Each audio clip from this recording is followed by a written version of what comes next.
Macro economics.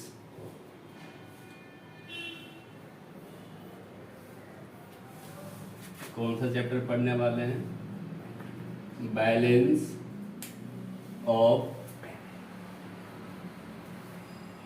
Payment, इसे कहते हैं BOP, मतलब भुगतान शेष। ठीक है, इसे हम कहते हैं, हिंदी में कहते हैं भुगतान शेष। क्लियर है यहाँ पे?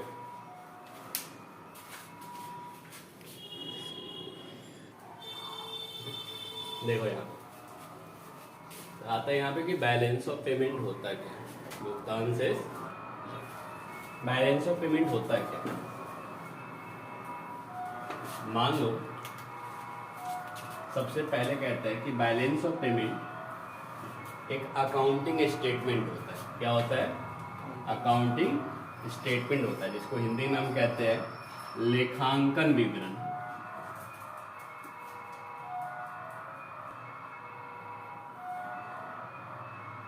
अकाउंटिंग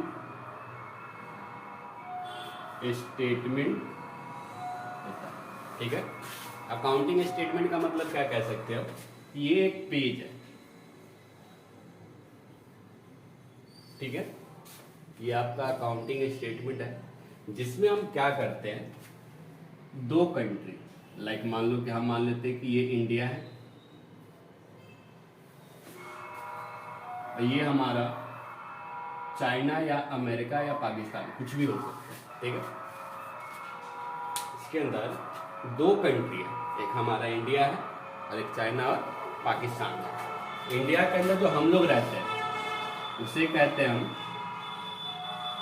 नॉर्मल रेजिडेंस या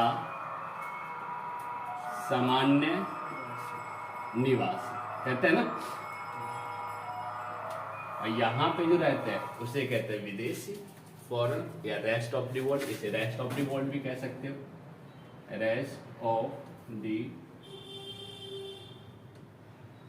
वर्ल्ड, मतलब कि विदेशी क्षेत्र। क्लियर है? मैं कहता है कि भुगतान शेष जो है वो लेखांकन विवरण होता है। लेखांकन विवरण तो है, करता क्या है? ये क्या करता है कि एक देश के नॉर्मल रेजिडेंट, एक देश के नॉर्मल रेजिडेंट सामान्य निवासी और रेस्ट ऑफ द वर्ल्ड के साथ, विदेशी क्षेत्र के साथ जितने भी इकोनॉमिक ट्रांजैक्शन होता है। कौन सा transaction? Economic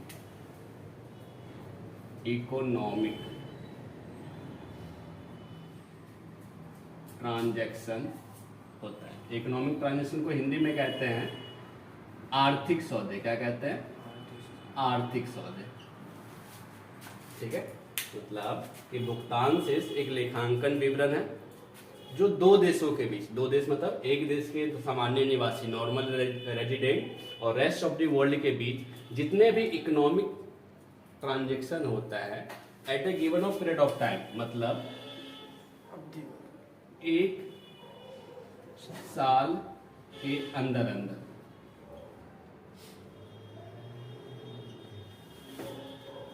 with in a 1 year. एक साल के अंदर में जितने भी इकोनॉमिक ट्रांजैक्शन होता है उसको क्या करता है? ये रिकॉर्ड करता है। क्या करता है? रिकॉर्ड करता है। समझ में आ रहा है? मतलब कोई पूछे कि भुगतान शेष क्या है तो आप क्या बोलोगे? बैलेंस ऑफ पेमेंट का मतलब होता है कि ये एक लेखांकन विवरण है जो एक देश के नॉर्मल रेजिडेंट और रेस्ट ऑफ द वर्ल्ड के बीच में एक साल के अंदर अंदर at a period of time में जितने भी इकोनॉमिक ट्रांजैक्शन होता है उसको क्या करता है? ये रिकॉर्ड करता है। समझ में आ रहा है? पक्का? डन? इसे क्या कहते हैं हम? Balance of payment. एक बार फिर से रिपीट करें, बैलेंस ऑफ पेमेंट क्या होता है? एक अकाउंटिंग स्टेटमेंट होता है, लेखांकन विवरण होता है जो एक देश के नॉर्मल रेजिडेंट, किसी भी एक कंट्री के नॉर्मल रेजिडेंट और रेस्ट ऑफ द वर्ल्ड के बीच में जितने भी इकोनॉमिक ट्रांजैक्शन होता है 1 साल के अंदर अंदर उसे क्या करता है, ये रिकॉर्ड करता है, मतलब शो करता है। समझ में आ गया? डन। अब इसमें आता है कि ठीक है, नॉर्मल रेजिडेंट जो होता है आप मैक्रो के चैप्टर फर्स्ट में पढ़ लेते हो कि क्या होता है, ठीक है। रेस्ट ऑफ द वर्ल्ड, जिस कंट्री में हम रहते हैं उसको छोड़कर बाकी सभी कंट्री क्या कहलाते हैं, रेस्ट ऑफ द वर्ल्ड, मतलब विदेशी क्षेत्र कहलाते हैं। बाकी आता है इकोनॉमिक ट्रांजेक्शन क्या होता है, ये भी तो बात होना चाहिए ना। तो यहाँ पे नेक्स्ट आ गया कि इकोनॉमिक ट्रांजेक्शन क्या है।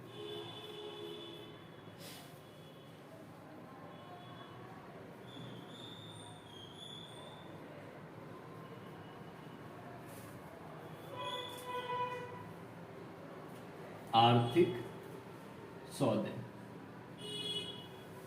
इकोनॉमिक ट्रांजैक्शन का मतलब होता है कि ऐसे ट्रांजैक्शन, ऐसे लेन देन, ऐसा लेन देन या ऐसा ट्रांजैक्शन जिसके अंदर क्या इन्वॉल्व हो, मनी। क्या इन्वॉल्व हो, मनी, पैसा, जिसकी वैल्यू हम मनी में कर सकते हैं, उसे कहते हैं आर्थिक सौदे।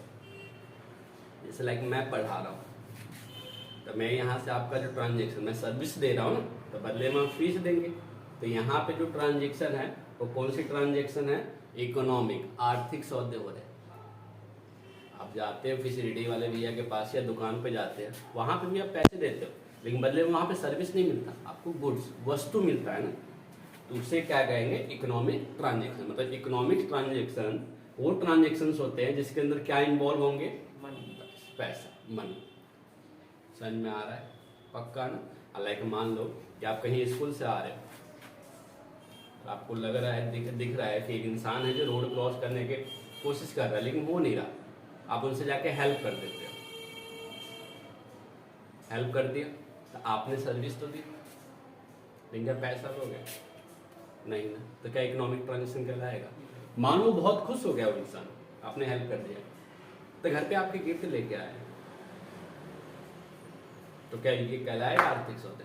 नहीं, तो इसका पैसे से कोई रिलेटेड नहीं है। तो यहाँ पे क्या क्लियर होता है कि बैलेंस ऑफ पेमेंट में सिर्फ और सिर्फ वही ट्रांजेक्शन इंक्लूड होंगे जिसका मॉनेटरी वैल्यू कुछ ना कुछ होगा, मनी के टर्म्स में आप काउंट कर सकते हैं। समझ में आ रहा है? क्लियर है? 2 वर्ड पक्का। तो बैलेंस ऑफ पेमेंट क्या होता है, एक ध्यान रखना, एक लेखांकन विवरण होता है, अकाउंटिंग स्टेटमेंट होता है जो किसके बीच क्या रिकॉर्ड करता है, इकोनॉमिक ट्रांजेक्शन को क्या रिकॉर्ड करता है, किसके किसके बीच, एक देश के सामान्य निवासी, नॉर्मल रेजिडेंट और रेस्ट ऑफ द वर्ल्ड के बीच में जितने भी इकोनॉमिक ट्रांजेक्शन होता है at a given period of time, उससे क्या करता है, वो रिकॉर्ड करता है। अब इसमें आते हैं इकोनॉमिक ट्रांजेक्शन कौन सा होता है, तो वो भी हमने पढ़ लिया। इकोनॉमिक ट्रांजेक्शन का मतलब ऐसे ट्रांजेक्शन जिसके अंदर क्या इन्वॉल्व हो, मनी, पैसा इन्वॉल्व। तो बात नेक्स्ट सवाल ये भी पूछता है कि भैया ये भी बता दो कि कौन कौन से ट्रांजेक्शन होंगे। इसमें आपके टोटल 4 होते हैं। कितने होते हैं? 4। सबसे पहला जो होता है आपका,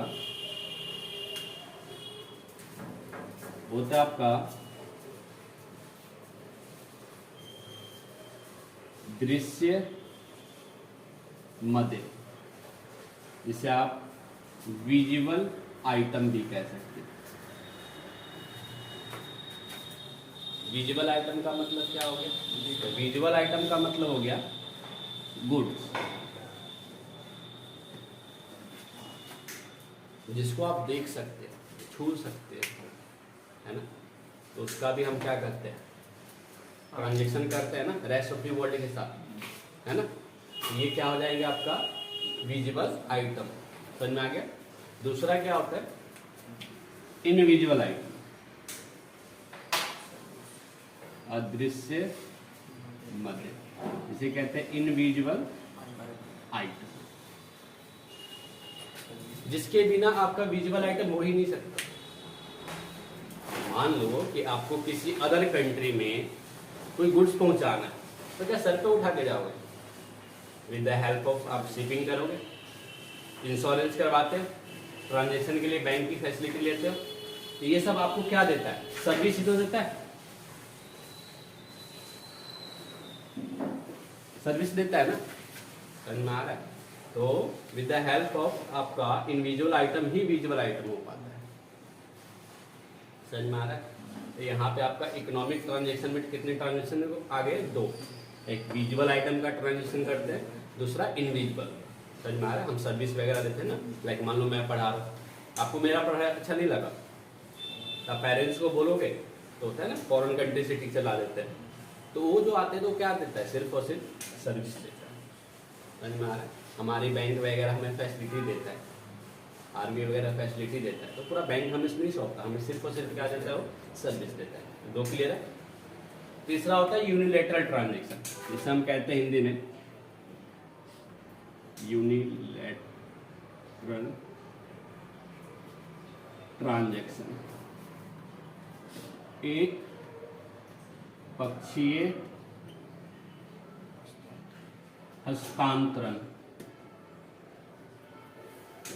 एक पक्षीय हस्तांतरण। ये क्या होता है? ये लाइक मान लो ना, कभी कभी आपने देखा होगा कि विराट कोहली वगैरह जो मैच खेलने जाता है वो आउट ऑफ कंट्री जाता है और जीत गया, तो वहां से उसको गिफ्ट वगैरह मिलता है ना, इसीलिए कहा जाता है इसे यूनिलेटरल ट्रांजेक्शन। एक पक्षीय हस्तांतरण में क्या होता है? तो वन साइडेड ट्रांजेक्शन होता है। कितने साइड से होता है? एक दिया तो जरूरी नहीं कि सामने वाला भी देगा। लाइक मान लो आपका बर्थडे है और मैं गिफ्ट लेके आता हूँ, तो ठीक है, मेरा बर्थडे आया और तुम बिना गिफ्ट के आते हो तो मैं भगा दूंगा मैं? ऐसा होता है? पॉसिबिलिटी है नहीं, क्योंकि ये ट्रांजेक्शन वन साइड होता है। लेकिन हाँ, गिफ्ट की वैल्यू तो है, मनी के टर्म्स में काउंट तो करते हैं। लाइक मैं यहाँ पे रहता हूँ, मेरी फैमिली बिहार में रहती है, उनको पैसे की जरूरत पड़ेगी, मैं पैसे भेजूंगा, तो इधर से भेज तो दिया, लेकिन क्या ये भी गारंटी है कि उधर से भी पैसे आ जाएंगे? तो इन दोनों में तो होता है ना, लेकिन इसमें क्या गारंटी है? नहीं। इसलिए कहते हैं इसे वन साइडेड ट्रांजेक्शन भी कहते हैं। क्या कहते हैं? One sided transaction. लेकिन तीनों का मॉनेटरी वैल्यू है, और मॉनेटरी वैल्यू है तो ये क्या कहलाएंगे फिर? Economics transaction. क्लियर है यहाँ पे? नेक्स्ट क्या हो जाता है आपका?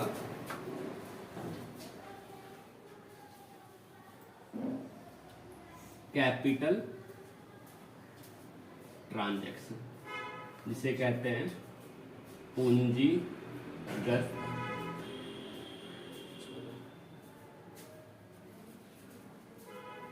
हस्तांतरण। कैपिटल ट्रांजैक्शन का मतलब क्या होता है?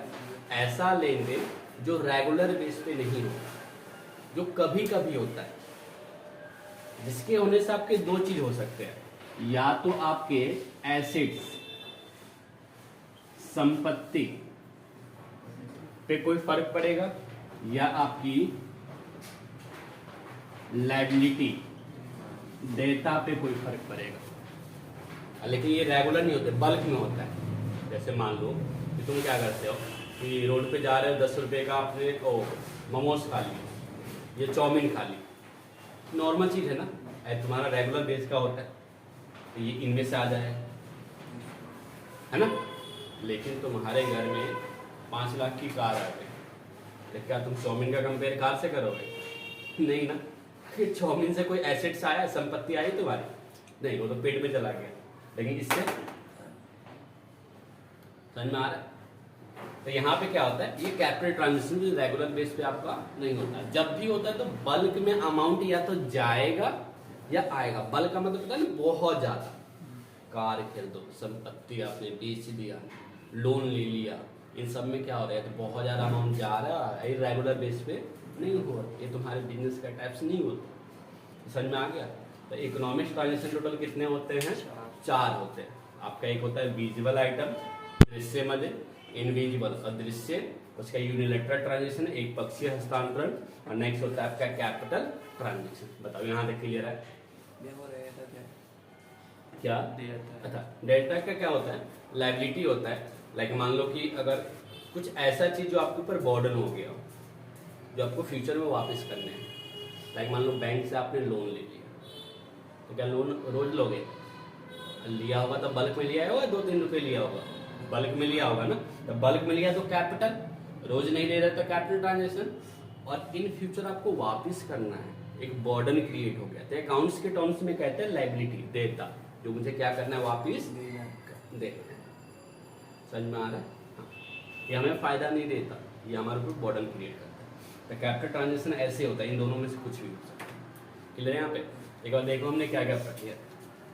हमने पढ़ा भुगतान शेष, balance of payment. Balance of payment होता है क्या है? बैलेंस ऑफ पेमेंट जो होता है वो एक लेखांकन विवरण होता है, अकाउंटिंग स्टेटमेंट होता है, जो विद इन टू कंट्री, मतलब एक तो नॉर्मल रेजिडेंट एक कंट्री के और दूसरा आपका रेस्ट ऑफ द वर्ल्ड के बीच में जितने भी इकोनॉमिक ट्रांजेक्शन होता है एट अ गिवन और पीरियड ऑफ टाइम, उसे क्या करता है, ये रिकॉर्ड करता है। भैया कौन सी इकोनॉमिक ट्रांजेक्शन को रिकॉर्ड करता है? तो ये भी बोल सकते हैं कि बैलेंस ऑफ पेमेंट किसको किसको रिकॉर्ड करता है। एक तो इंडिविजुअल आइटम के इंपोर्ट, और हम फॉरेन कंट्री के साथ ट्रेड कर रहे हैं ना, तो वर्ड तो पता होगा, नॉर्मली हम यूज करते हैं इंपोर्ट और एक्सपोर्ट। दूसरा किसका करता है? इंडिविजुअल आइटम, जिसके बिना हो नहीं सकता है विजुअल आइटम ट्रांजेक्शन। और तीसरा क्या हो जाता है आपका? Unilateral transaction. और चौथा क्या हो जाता है आपका?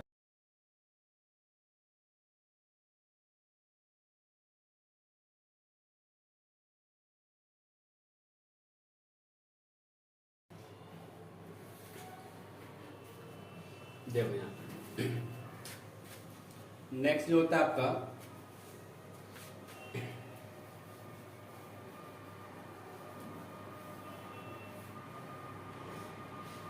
एक होता है आपका डेबिट साइड। क्या होता है? Debit side. और एक होता है क्रेडिट साइड। ठीक है? क्रेडिट साइड जिसे कहते हैं हम लेनदारी।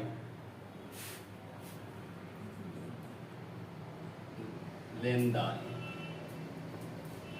और दूसरा होता है हमारे लिए डेबिट, जिसे क्या कहते हैं? लेनदारी। ठीक है? अब लेनदारी का मतलब क्या होता है? लेनदारी भाग में आपका सिर्फ और सिर्फ इनकम आएगा। क्या आएगा? जो आपने कमाया, आपकी आय आएगा। और देनदारी में क्या आएगा? एक्सपेंस आएगा, खर्च आएगा। ये वैसे कॉमर्स के लैंग्वेज में डिफरेंट होता है, दूसरे साइड हो जाता है। इकोनॉमिक्स के लैंग्वेज में आपका ऐसे होता है। क्रेडिट साइड में क्या रिकॉर्ड होगा? आपकी जितने भी इनकम है, जितने भी आपने कमाया, जो आपका पैसा है, वो किस में रिकॉर्ड होगा? क्रेडिट साइड में। और जो किसी और का पैसा, जो किसी और ने कमाया, उससे किस साइड रिकॉर्ड करोगे? Debit side. अब कैसे? मान लो ये आपका बैलेंस ऑफ पेमेंट है। ठीक है?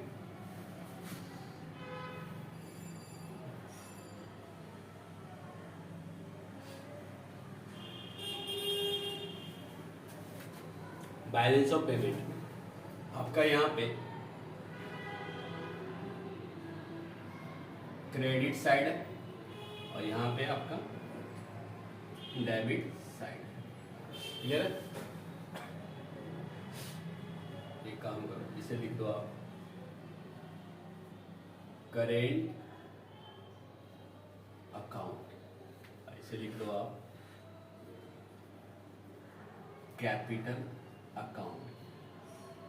क्लियर है? ये लिख दो आप क्रेडिट और ये लिख दो आप डेबिट। क्रेडिट और डेबिट। क्रेडिट का मतलब पता है आपको? ठीक है? लेनदारी, और इसे कहते हैं देनदारी। देनदारी और लेनदारी। ठीक है? करेंट को क्या कहते हैं? करेंट को कहते हैं हम चालू खाता। पढ़ा होगा आपने। ऐसे कहते हैं हम पूंजीगत खाता। समझ में आ रहा? तो देखो, तुम देखो यहाँ बैलेंस ऑफ पेमेंट को कितने भागों में बांटा है? 2 भाग।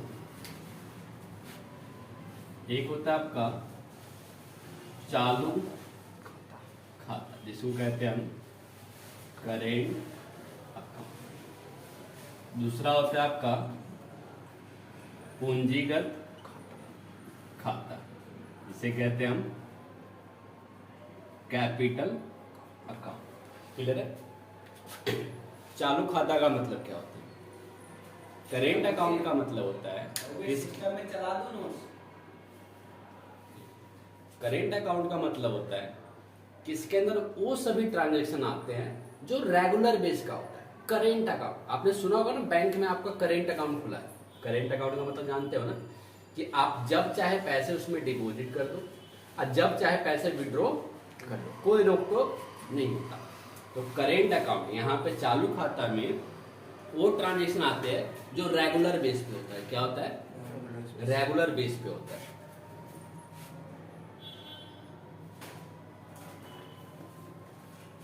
प्लस में जो आपका बिजनेस से रिलेटेड होता है।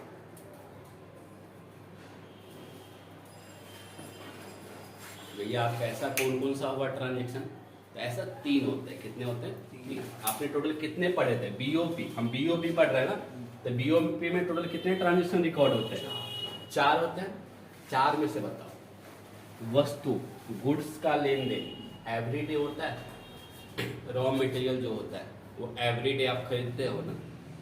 जी, किसी का शॉप है, लाइक मेरा शूज का शॉप है, जूते का दुकान है, तो जूता मेरे लिए गुड्स हो जाता है, वस्तु हो जाता है। तो वो क्या करेगा? महीने में एक बार बेचेगा, हमेशा काम चलता रहता है ना उसका। तो वो क्या हो जाएगा? यहाँ पे जो लेन देन है वो क्या है? रेगुलर बेस पे है ना। मतलब चालू में सबसे पहले क्या आ जाएगा? विजुअल आइटम है ना। दूसरा सर्विस, जो बैंकिंग सर्विस देता है वो भी क्या रेगुलर बेस पे होता है या इरेगुलर बेस पे होता है? रेगुलर होता है ना। शिपिंग वगैरह जो होता है वो रेगुलर बेस पे होता है। मैं पढ़ा रहा हूँ, मेरा सर्विस रेगुलर बेस पे। तो दूसरा कौन सा आइटम आ जाएगा इसके अंदर? इनविजुअल आइटम। समझ में आ रहा है? मतलब कि आपका दृश्य मध्य, विजुअल आइटम और इनविजुअल। तीसरा यूनिलैटरल ट्रांजैक्शन जो होता है, जो एक पक्षीय हस्तांतरण होता है ना, ये भी आपका रेगुलर बेस पे होता है। ये भी आपका, जैसे हम लोग गिफ्ट वगैरह भेजते हैं तो हम भी हमेशा जाता ही रहता है गिफ्ट, या उधर से आता ही रहता है, तो ये भी इसी में आ जाएगा। तो बताओ, चालू खाता है करेंट अकाउंट में टोटल कितने आएंगे? इकोनॉमिक ट्रांजैक्शन 3 आएंगे। Export and import of goods, export and import of service और export and import of unilateral transaction. समझ में आ रहा है? ये 3 किस में आ जाएंगे? करेंट अकाउंट में। करेंट अकाउंट करने टोटल कितने आ जाते हैं? 3 आ जाते हैं। कैपिटल का मतलब क्या होता है?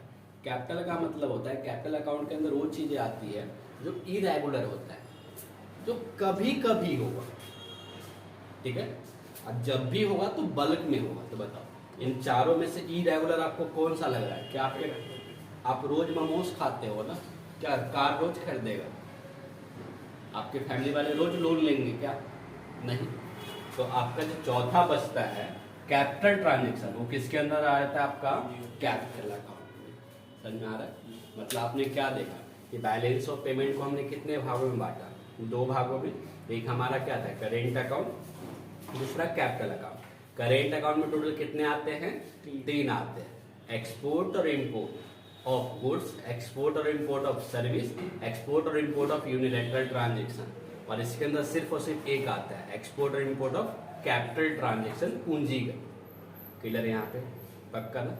तो बताओ यहाँ पे, अब मैं समझाऊंगा तो समझ जाओगे। तो देखो, ये हमारा बैलेंस ऑफ पेमेंट अकाउंट है, जिसमें मैंने लिखा है 2 भाग। एक तो करेंट अकाउंट, दूसरा कैपिटल अकाउंट। समझ में आ रहा है? पहला करेंट अकाउंट और दूसरा कैपिटल अकाउंट। वीडियो स्टॉप करना, मतलब स्टॉप, हाँ, वहाँ बीच से मत करना। चल देखो यहाँ पे, अब इसके अंदर क्या आता है? तो हम मान लेते सबसे पहला कर रहा है करेंट अकाउंट की बात। तो करेंट अकाउंट में मैंने 2 चीज कर दी है, आपका क्रेडिट और डेबिट। क्रेडिट का मतलब जो मेरा पैसा है, जो मेरे पास आएगा, इनकम आएगा, और डेबिट का मतलब मेरा एक्सपेंस, जो मेरे पास से पैसा बस याद है। तो बताओ इसके अंदर सबसे पहले क्रेडिट में सबसे पहले क्या आ जाता है? क्रेडिट में आता है आपका एक्सपोर्ट ऑफ गुड्स, और गुड्स को एक्सपोर्ट करोगे रेस्ट ऑफ द वर्ल्ड में, तो वहां से क्या आएगा आपका, आएगा ना, तो किस साइड रिकॉर्ड होगा बताओ, डेबिट साइड या क्रेडिट साइड? और गुड्स जो है वो कौन से अकाउंट में आता है, करेंट अकाउंट में आता है, समझ में आ रहा है? पहला क्लियर यहाँ। दूसरा, एक्सपोर्ट ऑफ सर्विसेज, और आप सर्विस एक्सपोर्ट करते हो, मैं किसी और फॉरेन कंट्री में जाकर सर्विस दे रहा हूँ यहीं से, तो मेरे पास क्या आएगा, इनकम आएगा, और इनकम आएगा तो क्रेडिट साइड में रिकॉर्ड होगा, और सर्विस जो है अभी हमने पढ़ा था तो किस में आता है, करेंट आता है ना। तीसरा होता है आपका एक्सपोर्ट ऑफ यूनिलैटरल ट्रांजैक्शन, और मैंने किसी को, अच्छा इसमें कैसे आएगा बताओ, और मैं किसी को दे रहा हूं यूनिलैटरल ट्रांजैक्शन, तो क्या इसमें आएगा, नहीं, इसमें वन साइडेड होता है। इन दोनों में क्या था, क्या गुड्स या सर्विस देते तो उधर से क्या आएगा, लेकिन इसमें तो ऐसा नहीं होता ना, इसमें गिफ्ट वगैरह होते थे, क्या गिफ्ट दोगे तो उधर से आएगा गिफ्ट, नहीं, इसमें हम क्या लिखेंगे, एक्सपोर्ट नहीं लिखेंगे, क्या लिखेंगे, इंपोर्ट। फॉरेन कंट्री में लाइक मान लो कि एक कोई मम्मी है, उसके 2 बच्चे हैं, एक बच्चे यहाँ पे रहते हैं, फॉरेन कंट्री में रहते हैं, तो उसने यहाँ वहां से और यहाँ पे गिफ्ट भेजा है, तो किस में रिकॉर्ड होगा, क्रेडिट साइड, समझ में आ रहा है? ये थोड़ा सा डिफरेंट है, ठीक है। चौथा क्या होता है आपका, चौथा आपका होता है आपका income received by investment. Investment का मतलब क्या होता है, लाइक मान लो कि इंटरेस्ट हो गया, रेंट हो गया, डिविडेंड हो गया। अब कैसे समझाता हूँ, लाइक लो कि मुकेश अंबानी है ना, बहुत बड़ा पैसा, वो क्या करता है, वो तो इंडिया में रहता है, मान लो इंडिया में रहता नहीं है, और किसी और कंट्री में जाकर वहां पर उसने पैसे इन्वेस्ट कर दिए, बिल्डिंग खरीद लिया, उससे पर मंथ अब क्या आएंगे, वहां से रेंट आएंगे ना, तो बताओ रेंट रेगुलर बेस का है कि नहीं, रेगुलर नेचर का है ना, क्या इससे संपत्ति कम हो रही है, क्या लायबिलिटी बढ़ रही है कि तुम्हें देना है रेंट वापस, नहीं ना, तो करेंट अकाउंट में आएगा, रेगुलर बेसिस का, तो ये भी हमारा इनकम हो गया ना, और रेंट आ रहा है। दूसरा क्या हो जाता है आपका, इंटरेस्ट। मान लो फॉरेन कंट्री को मैंने लोन दे दिया, तो लोन पे मुझे पर मंथ या पर एनम मुझे क्या मिलेगा, ब्याज मिलेगा, इंटरेस्ट मिलेगा, वो भी मेरा क्या है, इनकम है। डिविडेंड का मतलब क्या होता है, प्रॉफिट का भाग होता है, मतलब मैं किसी अदर कंट्री में जाके वहाँ के शेयर्स खरीद लिया, तो कंपनी अब जितने भी प्रॉफिट कमाएगी उसमें से मेरा भी हिस्सा बनेगा ना, तो क्या मेरा हिस्सा लेने से मेरा संपत्ति कम हो रहा है, शेयर तो उतना ही है ना, डिविडेंड कहलाएगा। एक टोटल चीज किस में आ जाता है आपका, क्रेडिट साइड। कौन से अकाउंट के क्रेडिट साइड में, करेंट अकाउंट में। मतलब टोटल देखा जाए तो करेंट अकाउंट के अंदर टोटल कितने चीज रिकॉर्ड होते हैं, 4, गुड्स का एक्सपोर्ट और इंपोर्ट, सर्विस, यूनिलैटरल ट्रांजैक्शन, और इनकम रिसीव फॉर इन्वेस्टमेंट। किधर यहाँ पे पक्का। डेबिट साइड में क्या रिकॉर्ड होगा, अभी है हम करेंट अकाउंट में, तो डेबिट साइड में क्या रिकॉर्ड होगा, डेबिट साइड का मतलब क्या होता है, खर्चा ना, जो मेरा पैसा नहीं है। तो बताओ, इंपोर्ट ऑफ गुड्स, और मैंने गुड्स इंपोर्ट किया, तो पैसे आएंगे या जाएंगे, जाएंगे, तो किस साइड रिकॉर्ड होगा, डेबिट साइड। दूसरा, इंपोर्ट ऑफ सर्विस, पैसे जाएंगे और इंपोर्ट करूंगा सर्विस तो। दूसरा, अच्छा यूनिलैटरल में क्या होगा, एक्सपोर्ट ऑफ यूनिलैटरल ट्रांजैक्शन, अगर मैंने गिफ्ट दिया तो पैसे गए, समझ में आ रहा है। चौथा क्या हो जाएगा आपका, बार स्टॉप कर लो। देखो चौथे में आ जाएगा आपका पेमेंट टू फॉरेन कंट्री। जैसे लाइक हम इंटरेस्ट वगैरह रेंट रिसीव कर रहे थे ना फॉरेन कंट्री से, तो उल्टा भी तो हो सकता है ना, वहाँ से गोरे लोग आके हमारे इंडिया में पैसे इन्वेस्ट कर दिया, बिल्डिंग खरीद ली, लोन दे दिया, तो पर डे आप क्या करेगा, पर मंथ क्या करेगा, रेंट इंटरेस्ट वगैरह रिसीव करेगा ना, तो है तो करेंट अकाउंट ही ना। समझ में आ रहा है? तो आपने क्या देखा, ऑल ओवर भी एक बार दोबारा रिपीट कर ले। Balance of payment, balance of payment जो होता है वो एक लेखांकन विवरण होता है, अकाउंटिंग स्टेटमेंट होता है। ये मोस्ट इंपॉर्टेंट है, मैं पहले कह रहा हूँ। और आपने प्रॉपर सही लिख दी ना, और ये नहीं लिखा तो गलत हो जाएगा, बच्चे यहीं पे फोल्ड करते हैं। तो जो आपका भुगतान से जो बैलेंस ऑफ पेमेंट होता है, क्या है आपका अकाउंटिंग स्टेटमेंट है, लेखांकन विवरण है, जो एक देश के नॉर्मल रेजिडेंट और रेस्ट ऑफ द वर्ल्ड के बीच में जितने भी इकोनॉमिक ट्रांजैक्शन होते हैं, जितने भी इकोनॉमिक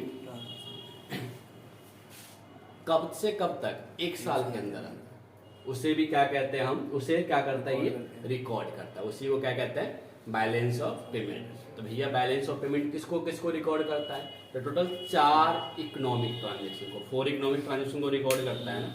सबसे पहले किसको रिकॉर्ड करता है, एक्सपोर्ट और इंपोर्ट ऑफ गुड्स, एक्सपोर्ट और इंपोर्ट ऑफ सर्विस, एक्सपोर्ट और इंपोर्ट ऑफ यूनिलैटरल ट्रांजेक्शन, और चौथा किसको रिकॉर्ड करता है, कैपिटल ट्रांजेक्शन। समझ में आ गया?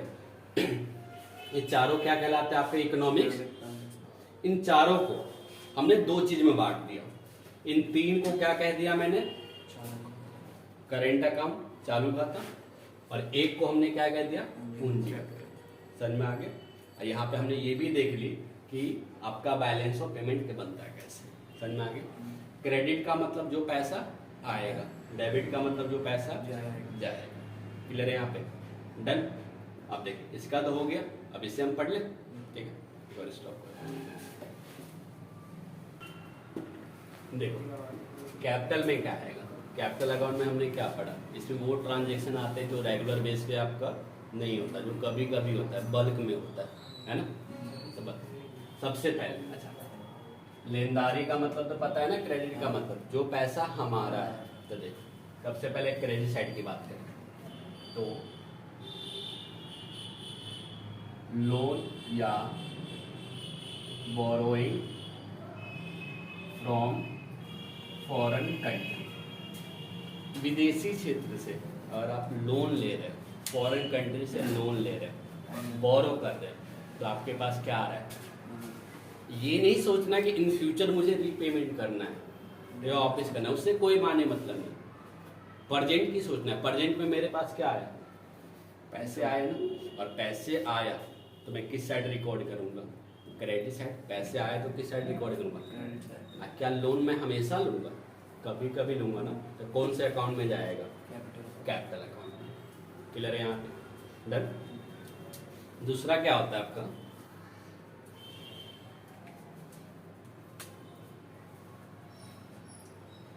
Investment in foreign country.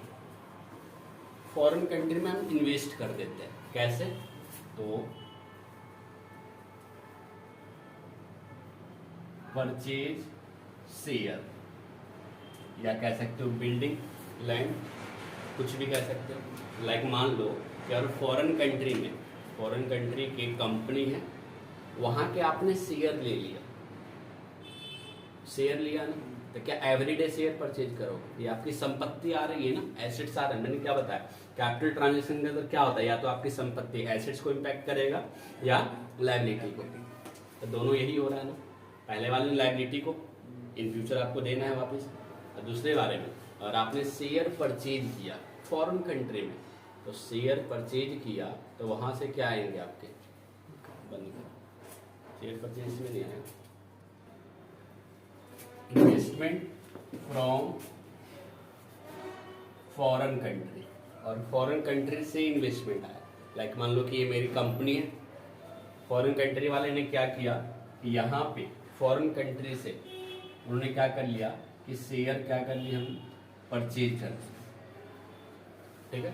अपने पॉइंट ऑफ व्यू से देखें तो अपने पॉइंट ऑफ व्यू से शेयर हमने क्या कर दिया, सेल कर दिया, बेच दिया। तो बताओ फॉरेन कंट्री वाले और यहाँ पे आके शेयर खरीदते हैं तो मेरे पास क्या आएगा, पैसा आएगा ना।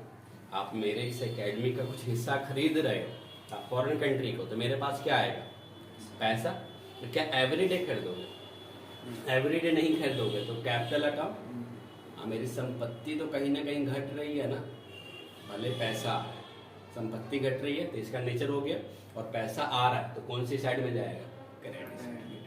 समझ में आ गया। सेम उल्टा हो जाता है। और डेबिट साइड की बात करोगे तो जैसे आप लोन ले रहे थे तो पैसा आ रहा था, अब क्या करो, लोन दो, given to foreign country, abroad, abroad use करना अच्छा रहता है। तो आप किसी और कंट्री को लोन देते हो तो क्या होगा, पैसे आएंगे या जाएंगे, जाएंगे। और क्या एवरीडे लोन लोगे, क्लियर है यहाँ पे। दूसरी बात, अगर आप फॉरेन कंट्री में इन्वेस्ट कर देते हो, ठीक है, इन्वेस्ट इन फॉरेन कंट्री, अब फॉरेन कंट्री में जाके आपने जमीन खरीद ली, बिल्डिंग खरीद ली, तो संपत्ति तो आया लेकिन पैसे क्या हो गए, समझ में आ रहा। इसे क्या कहते हैं हम, डेबिट साइड में कैपिटल अकाउंट। क्लियर हो गया। तो ऑल ओवर व्यू से हमें क्या दिखता है यहाँ पे कि हमारा जो बैलेंस ऑफ पेमेंट है टोटल कितने भागों में बटा है, 2 भागों में, कैपिटल अकाउंट और करेंट अकाउंट, है ना, ध्यान से, सॉरी, करेंट अकाउंट और कैपिटल अकाउंट। करेंट अकाउंट के अंदर टोटल 4 आते हैं। पहला एक्सपोर्ट और इंपोर्ट ऑफ गुड्स, एक्सपोर्ट और इंपोर्ट ऑफ सर्विस, एक्सपोर्ट और इंपोर्ट ऑफ यूनिलैटरल ट्रांजैक्शन, और एक्सपोर्ट और इंपोर्ट ऑफ, लास्ट में क्या आ जाता है आपका, इनकम, इनकम रिसीट्स और या इनकम पेमेंट, यही आ जाता है ना। ये चारों चीज बस देखना है कि आपके पास और इनकम आ रहा है तो किस साइड रिकॉर्ड करोगे, डेबिट या क्रेडिट साइड, डेबिट। और इनकम आएगा तो क्रेडिट साइड, लेनदारी साइड रिकॉर्ड करोगे। और इनकम जा रहा है आपके पास, एक्सपेंस हो रहा है तो किस साइड रिकॉर्ड करोगे फिर, क्लियर है यहाँ पे, डन, प्रॉपर। यहाँ तक बस नहीं।